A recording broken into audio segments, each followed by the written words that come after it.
Shut up and sit down. Hey everybody, Barry here again.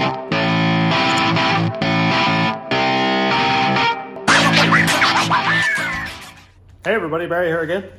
Well, I'm going to start this off on a positive note, but kind of an annoying note. Well, obviously I work here at CarQuest, so I was putting away some freight, and of course I stumble upon the front cover plate, or the cam plate, that I had already bought, had it ordered in, paid for, could not find it when I went to put this thing together. And now it's put together. So obviously oil pan is on, got it all done in the last video. Everything here is all bolted on, new crank bolt, all torqued down. Lovely. So I'm gonna pull it all apart again. I'm not taking the oil pan off. I'm just gonna undo these two front bolts here, and I will obviously take this one out, pull the puller off, or the pulley, sorry, off. These here, there's not a lot to it. It's not gonna be like 2 hours or anything like that. I wasn't sure. I didn't really think the one that I had on it was a new one. It was just the best one that I picked out of the pile. And I'll tell you, the main reason I want to replace this now is because I thought the seal was pretty well flat anyway. But this one here, the seal is raised like a lot.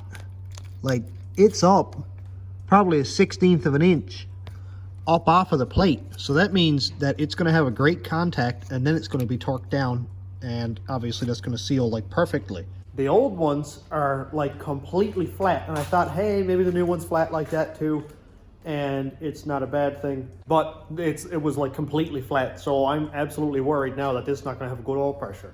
And I'm not just running one turbo here, I'm running two, and I do not like running like 20 pounds oil pressure, because I could have already remedied and fixed this. So that's what I'm going to do tonight. Enough talking about it. I got to tuck myself into it. I got to pull it all apart again. But I don't want to ruin that nice cam. And I'm going to buzz through that, and then after I'm going to decap all of these injectors and see what kind of time we got, either this video or next video. I'll probably set them up and flow test them.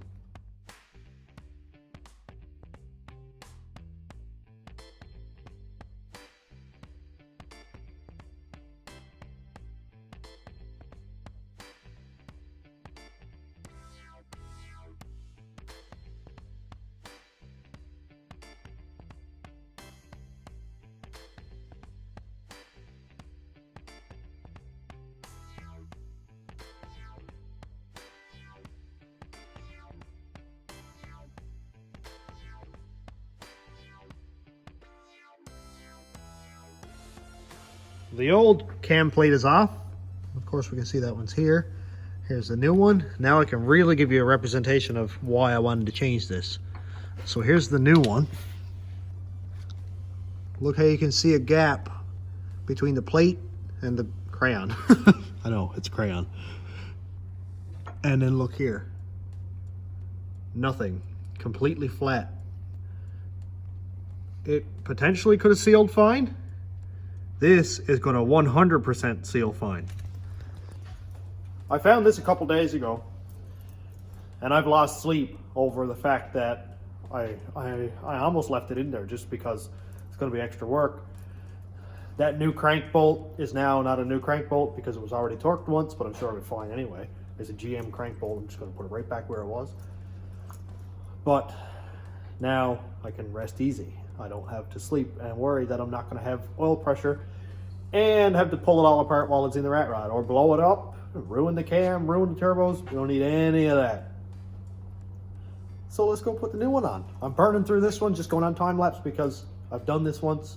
I want to get onto the injectors, and we'll spend a little bit more time on that.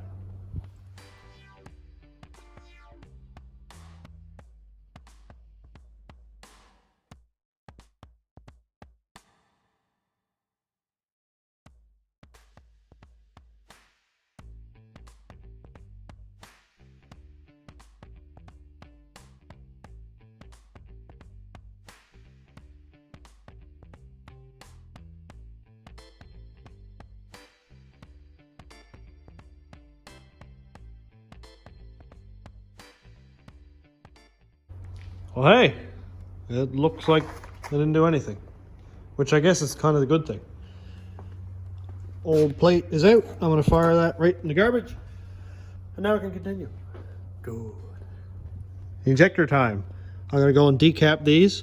For anybody who hasn't seen it before, I'll do one in real time, and then I'll just buzz through the rest. So here's a decapped injector, and it means literally what it sounds like. It's going to take the cap directly off the injector. So this one here has two little tiny small holes that are calibrated and flow matched, or flow to 25 pounds per hour. This one here is going to come out anywhere between 70, 60, 80 pounds per hour, or it might just leak and not work at all.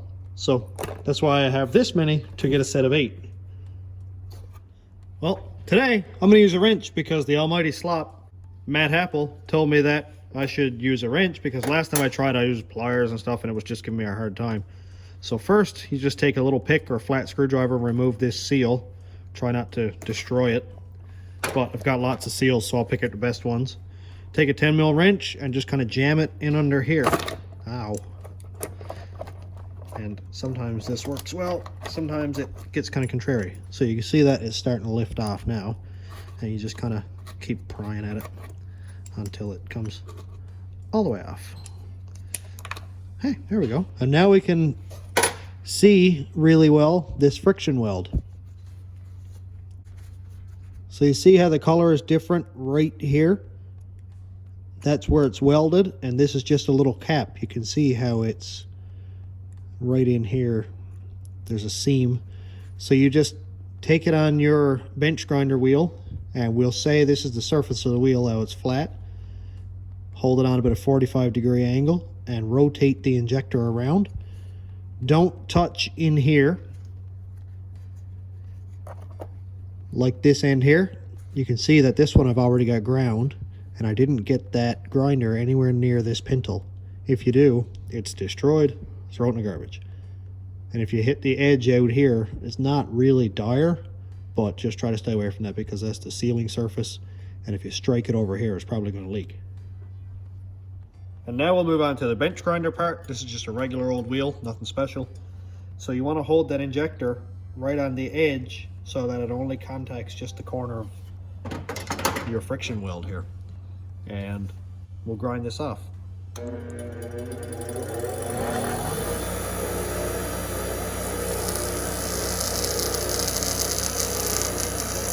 So just want to take our time, get a nice grind in there like that, and go the whole way around just taking your time.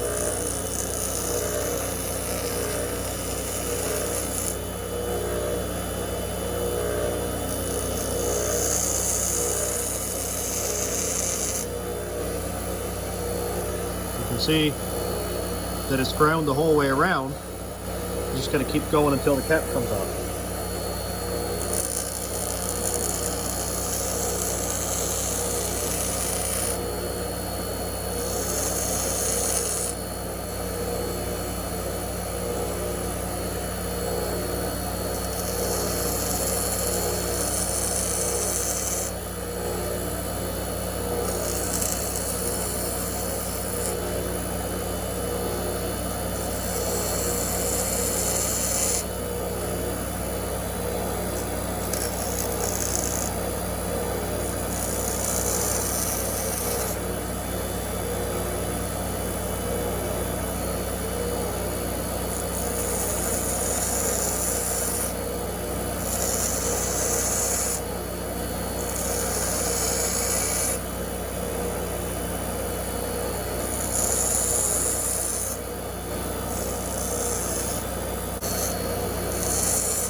I must have missed when it flew off, but here's what we're left with. You can see that I didn't actually touch the pintle in here. Got a little bit closer than I like, but this wheel has a weird angle to it now. And that's one done. I'm not going to put the cap and the seal back on this one yet. I'm going to flow test all of them before I do. That way I'm not wasting time putting caps on and taking them back off after if they're no good. Because I got a lot of flow testing to do. So it's as simple as that. I've done this in videos before. But for anybody who hasn't seen that, I don't need you to go back and watch a whole video on it again. That's literally all it takes. 5 minutes work, you get them done. And after you do one, start getting more comfortable with it. You can bang them on there really quick, no issues at all. And then you got a set of basically free injectors as long as you have enough to make one set of 8. And obviously I want all the injectors to be the same. Well, new day, new shirt, and I got some parts come in. Here is what I thought I was going to use for my oil drains, but I ended up using these ones here because I ordered NPT that was too big. This is 3/4 NPT, which is massive, but I think I might drill out this valve cover and this valve cover on the opposite end and use both of those for my catch can, so they'll be a nice big vent. Because before it was always just open, so I'll put something in there to block that off, and probably put PCV valve back in there and just drill the other in. And I'll run both those hoses to a catch can because I don't want any positive pressure whatsoever in the block backing up the oil into the turbo and smoking or messing up the seals. I don't need any of that because it's annoying and I've been through it before and it sucks. And here are 3/8 Ys. I can only get a pack of 3, but it doesn't really matter. I'll use them all anyway. So this is going to be for both my fuel pumps. So these are eBay specials.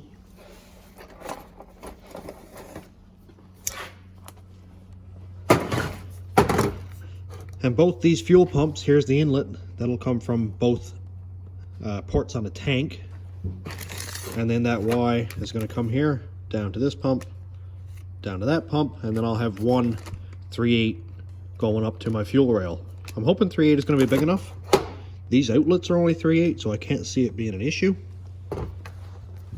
And so I will run either the stock truck regulator and run that back to the tank, or I'll put a Corvette fuel filter regulator in front of that and just run the return back to the tank. So either way, it's going to have 58 psi, and all's going to be good. And I also have this filter thing that goes on the back of there, but I only have one. So if anybody's got a second one of those, let me know, because I have no idea what to look up to buy this. But if I had 2, I'd put 2 under. If not, I don't really care. This is only a pre-filter anyway, which I don't normally use. So in the box it goes. And also, my boss Craig bought me this thing. So this is a window mount suction cup thing. It won't suction onto the rat rod anywhere because it's completely rusted. And this will clamp my phone, and that'll be a lot steadier than what I've been using so far, which is a GoPro mount with double-sided sticky tape stuck onto the back of my phone, and it doesn't work well. In one of my last videos, it kept falling off the window and it was so annoying, and he was like, hey man, I bought you this, use it. So it's like super stiff, and this is actually flexible so I can like shape it, but it's like wicked stiff, so I can straighten it out or bend it in an S shape, whatever. And this clamp here is really, really springy too, so that's going to make a big difference for when I'm doing driving videos. Which there are going to be a lot of this year, because when I get the rat rod on the go, there's going to be a lot of pulls, a lot of Mexico stuff, and yeah, it's going to be a whole lot of summer driving in the fun. And there's a good chance I'm probably going to be replacing parts like engines or transmissions or rear ends, because me. Hopefully I'm not going to blow up this engine, but there may be a ringland or 2 involved, so we'll see how it goes. But I'm going to go finish up all these injectors now. And considering that I lose pretty much everything that I put on the shelf because I forget where I put it, Dwayne grabbed this cabinet and put it on the wall, and he was like, here, put all your nice parts in there. Now, as long as I don't forget where that cabinet is, I should be fine.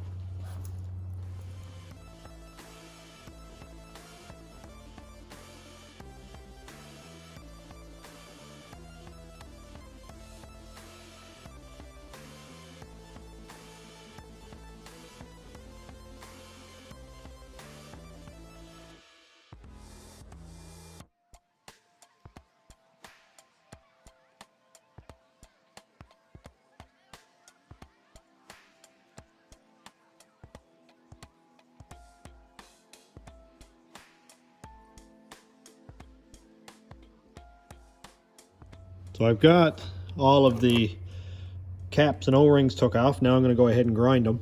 But it's going to be a few hours before I can flow test them and stuff, because it's my dinner break right now. I'll be 4 or 5 hours later doing this. So I'm going to grind all the caps off, pop them in this bucket of methyl hydrate, and I'll let them soak for a little bit. It's probably not going to do absolutely anything, and all I'm going to do is make a mess and get methyl hydrate everywhere. But if it might loosen up a little bit of dirt, then I guess I'll do it. So yeah, I'm going to go ahead and do that. Get those put in, and then hopefully we can test them a little bit. Side note, this is not really dirt. It's just old dead gas turning that color from the last time I did this. So I will be having a filter in line with this. I'm going to put a pump in line to that methyl hydrate, put a filter in front of it with the regulator in it so that I can regulate the fuel pressure, in case anybody was wondering how I'm going to actually make fuel pressure so I can test them correctly.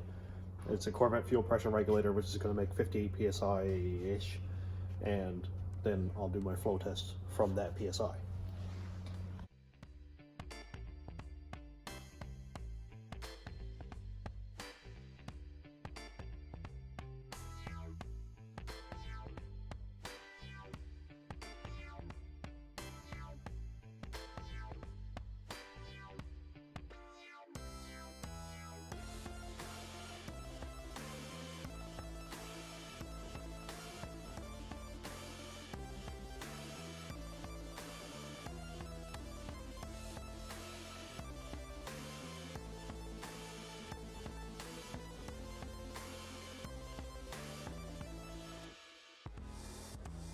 So they're all decapped, and I got about a half a gallon of injectors.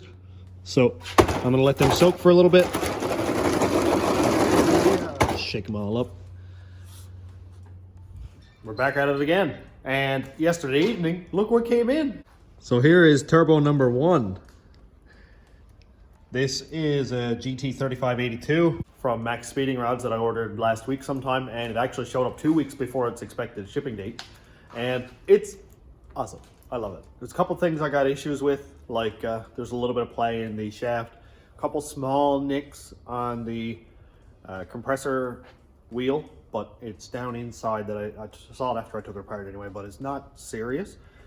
I have messaged Max Speeding Rods and we're trying to figure out what they're going to do with it anyway, so I won't dwell on this too much because I did an unboxing video on it, and I'll tag that in the description if you want to check it out.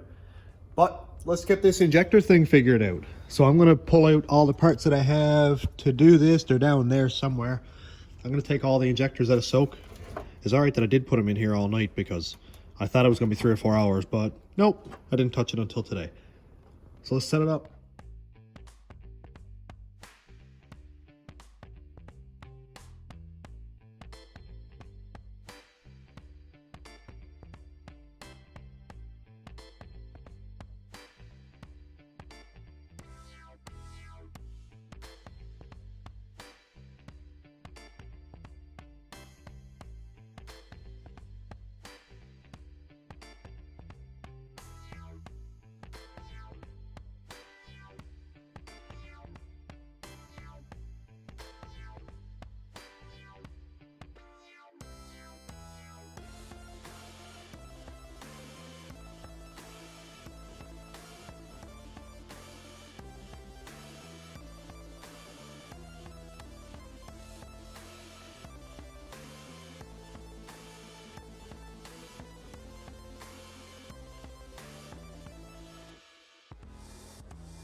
Well, this far in, I have to apologize for having absolutely no idea where this video is going.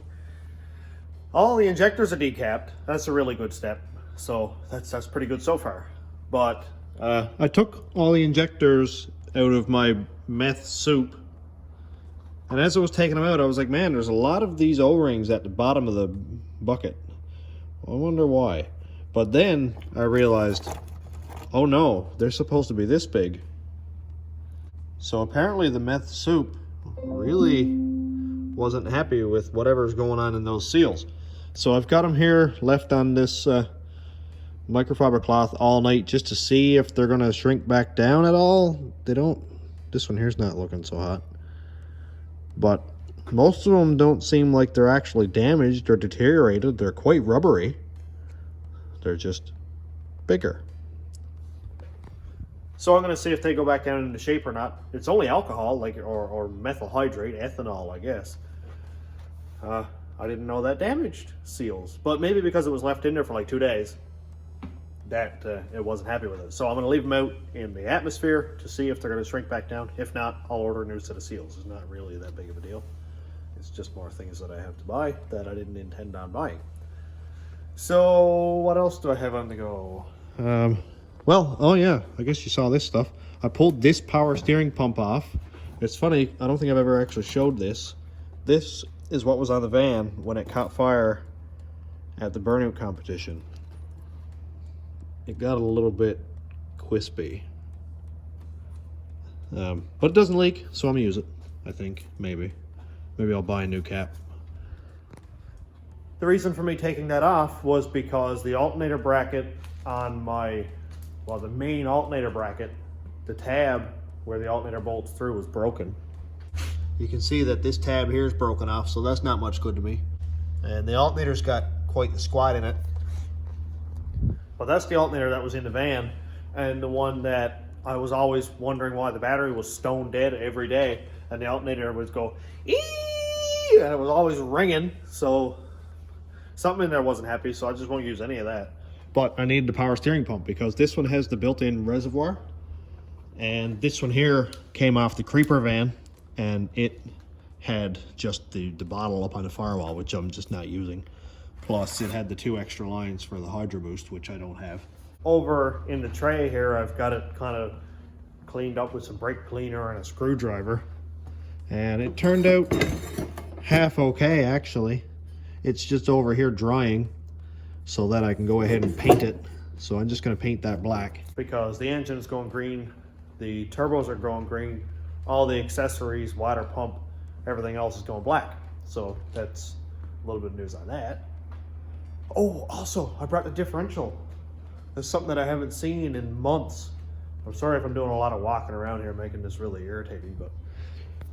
So here is the differential. This is a Fox Body Mustang diff.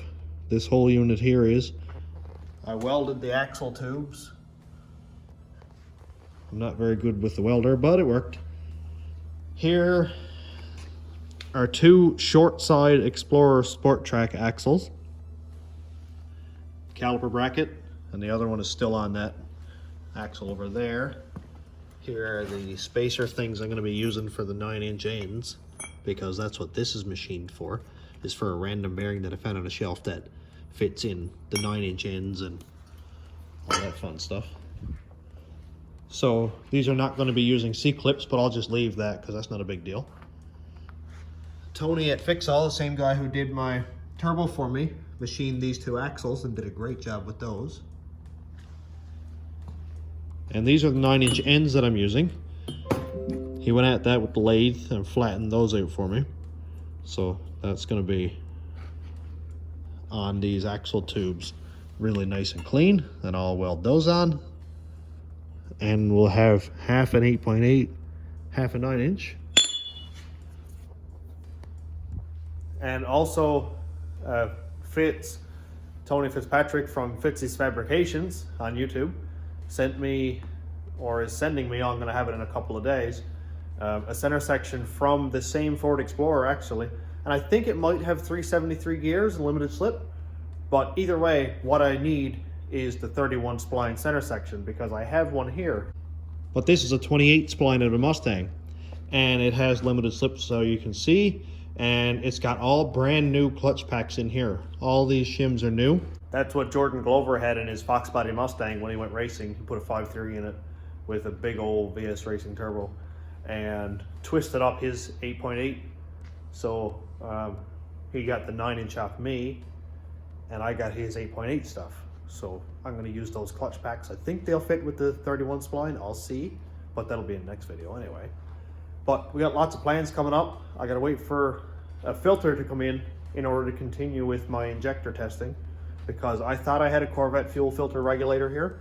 I know I do. I just have no idea where I put it, because this is like, I'm going to say like 1,000 square feet, and I have no idea where anything is.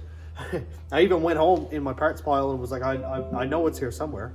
That computer keeps getting Wi-Fi and losing Wi-Fi over here, so it's being kind of contrary. But I know it's here somewhere, I just cannot find it. And the closest one is New Brunswick, so I gotta wait a week for that. So having the injectors all finished up will be in the next video. So we got lots of stuff going on. There's just bits and pieces everywhere. So before I end this video off, because I don't want to start up another half-finished project, let's do a quick recap of everything that I've got done in the last little bit. Just to look at what's done and what's coming up, because there's a lot. So the engine got the new cam plate in. That's really exciting. The 2 drains are done for the turbos. Right turbo, left turbo. 2 feeds are done. That's great. Obviously the 4.8 crank, 4.8 rods, 6-liter pistons are all in. Sloppy stage 3 cam is in. I rebuilt all the lifters. All the trays are really good. I tested those to make sure that they're not going to be allowing the lifters to turn or anything. 1X cam gears in, and here's the cam sensor. That's to make this a Gen 3 engine. Even though it's a Gen 4 block, it's going to run Gen 3 electronics. The crank is a Gen 3 crank, which is 24X reluctor, and I'm going to run all that on an 0411 PCM with a 3-bar map. Rear end is going to be potentially 373 gears, 8.8 limited slip,